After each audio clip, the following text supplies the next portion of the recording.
영차중학교 친구들 안녕하세요. 여러분, 오늘은 2단원 디자인 띵킹 첫 수업이에요. 오늘도 귀 쫑긋, 두 눈 반짝이며 수업을 시작해보아요. 환경 문제를 해결하면 자연으로 되돌릴 수 있는 토지의 비율이 78%나 된다는 사실 알고 있나요? 이런 사실을 기반으로 2022학년 개정 교육 과정 속에서 생태 교육 필요성이 중요하게 되었고 2015년부터 실행된 자유학기제 속에서 이런 생태 교육이 가능하리란 생각을 바탕으로 디자인 띵킹을 시작하게 되었어요. 우리 영차중학교 친구들을 위해서 선생님이 디자인 띵킹을 준비해 나간 과정을 이야기해 보도록 할게요. 제주도 내 중학생을 위한 생태 교육이 왜 필요할까요? 현재 지구는 심각한 기후위기를 겪고 있어요. 그래서 우리는 심각한 기후위기에 대처하기 위해 청소년을 위한 생태교육을 활성화하고 기후위기 해결 방안을 제시해 볼 수 있는 수업 계획안과 수업 교구를 만들어 보기로 결정했어요. 선생님들이 모여서 청소년 인권과 기후위기의 상관관계에 대해 아이디어를 공론화시키고 교실 속에서 어떤 문제를 해결할 수 있는지에 대해 이야기를 나누어 봤어요.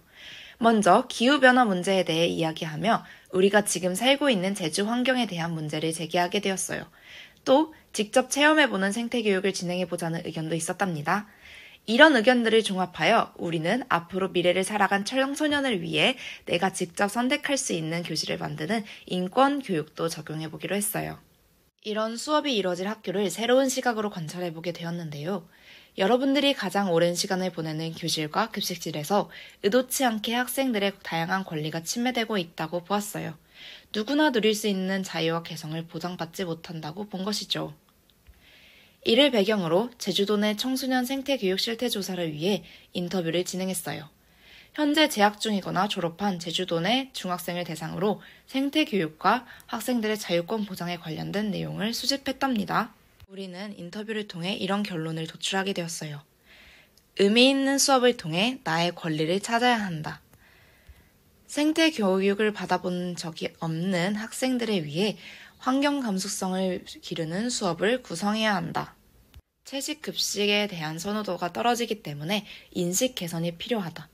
이러한 세 가지 요구사항을 기반으로 아이디에이션을 진행했고 빠르게 프로토타입을 제작해 보았어요. 선생님들이 제작한 프로토타입은 청소년이 직접 함께 생태 리디자인이라 부르기로 했고 크게 4가지 구성을 띠고 있어요.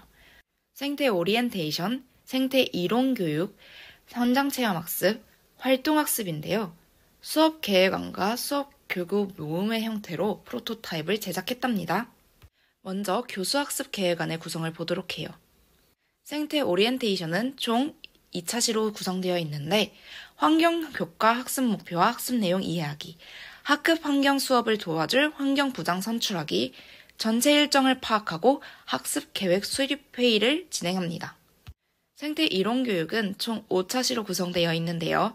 생태 교육의 필요성을 이해하고 제주 지역 환경 문제를 인식하고 이를 대처하는 방안을 고안하는 수업으로 생태 이론 수업을 구성하였어요. 생태 이론 수업을 바탕으로 한 현장체험 학습을 3차시로 구성해 보았고요. 마지막으로 3차시에 걸친 활동마당과 2차시에 걸친 마무리 활동을 통해서 우리는 프로토타입을 마무리해 보았어요. 우리는 이 프로토타입을 시연하면서 3가지 목표를 달성할 수 있다고 느꼈어요. 첫째, 제주 환경에 대한 관심도를 증가시킬 수 있고, 둘째, 자유로운 학습 환경 속에 다양한 선택, 넓은 시야 등 생각이 확장될 수 있고, 셋째, 채식, 환경 보호에 대한 인식이 개선되어 자기 실천까지 이어질 수 있었어요. 마지막으로 15차시에 걸친 수업에 필요한 교구 모음집을 살펴볼까요? 생태 이론 수업과 현장 체험 학습, 활동마당에서 활용할 수 있는 교구들로 구성해 보았고요. 먼저 식판은 채식 수업에서 자율급식에 대한 인식을 확립하기 위해 필요한 물품이고요. 두 번째로 보이는 플로깅 세트는 현장체험 학습에서 해안 플로깅을 위한 준비물이며 장바구니와 동전지갑은 학생들이 시장에 방문하여 직접 물품을 구매하는 활동에서 장바구니 사용을 장려하기 위해 필요한 준비물이고요. 마지막으로 학생들이 직접 학급 화단을 꾸밀 수 있도록 학급 화단 꾸미기 세트를 준비해 보았어요. 선생님들은 이번 디자인 띵킹에 참여하면서 이런 소감을 느낄 수 있었답니다. 그럼 우리 모두 다음 시간에 더 나은 모습으로 만나도록 해요. 안녕!